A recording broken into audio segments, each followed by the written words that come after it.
Hi guys, ఈరోజు మనం వంట రాని వాళ్ళు కూడా చేసుకోగలిగే beginner friendly sambar rice recipe చేసేసుకుందాం. చూద్దామా. ముందుగా సాంబార్ రైస్ రెసిపీ కోసం ఫ్రిడ్జ్లో అవైలబుల్ ఉన్న వెజిటేబుల్స్ అన్నీ పిక్ చేసుకొని ఫైన్గా డైస్ చేసుకోండి. నేను ఈ రెసిపీ కోసం carrots, potato, drumsticks, sambar onions and tomato తీసుకున్నాను. బీన్స్, సాంబార్ ఆనియన్స్ ఈ రెసిపీకి చాలా టేస్ట్ని ఇస్తాయి. చూపించినట్టు అన్ని వెజిటేబుల్స్ని ఫైన్గా డైస్ చేసేసుకొని పెట్టేసుకోండి. నేను గంట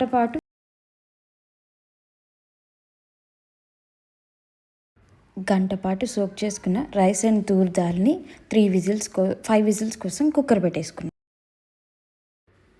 తర్వాత ఒక ప్యాన్లో ఆయిల్ వేసుకొని ఫైన్గా చాప్ చేసుకున్న వెజిటేబుల్స్, కూరగాయ ముక్కలను అన్నిటినీ సాల్ట్, కొంచెం పసుపు వేసుకొని మగ్గించుకోండి.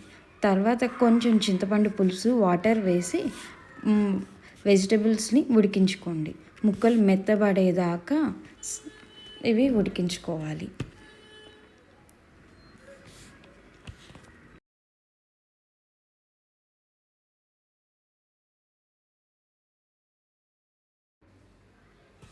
మనం ఈ పాయింట్లో సాంబార్ పొడి అండ్ కారం వేసుకొని ముక్కల్ని మగ్గించుకోవాలి.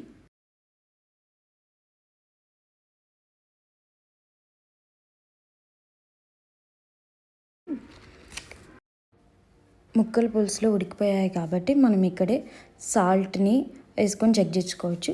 క్లిప్ మిస్ అయింది కానీ మనము కొంచెం షుగర్ యాడ్ చేస్తే రెసిపీ చాలా టేస్టీగా అండ్ బ్యాలెన్స్డ్గా వస్తుంది. చింతపండు పులుసు వేసాం కాబట్టి. సాల్ట్ చెక్ చేసుకున్న తర్వాత ఉడికించుకున్న రైస్ అండ్ తూరదాల్ని ఇందులో వేసేసేయాలి. వన్స్ అన్నీ మిక్స్ చేసుకున్న తర్వాత అందులో కొంచెం గీ వేస్తే here is the jugaad. Ghee వల్ల అసలు అరోమా మొత్తం చేంజ్ అయిపోతుంది రెసిపీది. ఆ తర్వాత కొరియాండర్తో గార్నిష్ చేసుకోవడమే. The next part is tadka. నేను తడక కూడా హాఫ్ ఆయిల్ హాఫ్ గీలో ఇంగుతో వేసేసి పెట్టేశాను. తడకలో ఇంగు వేయడం వల్ల చాలా మంచి అరోమా అండ్ టేస్ట్ వస్తుంది.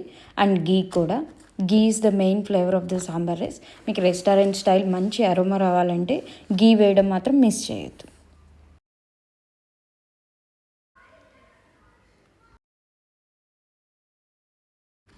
ఈ రెసిపీని ట్రై చేసి నాకు ఇన్స్టాగ్రామ్లో పింగ్ చేయండి.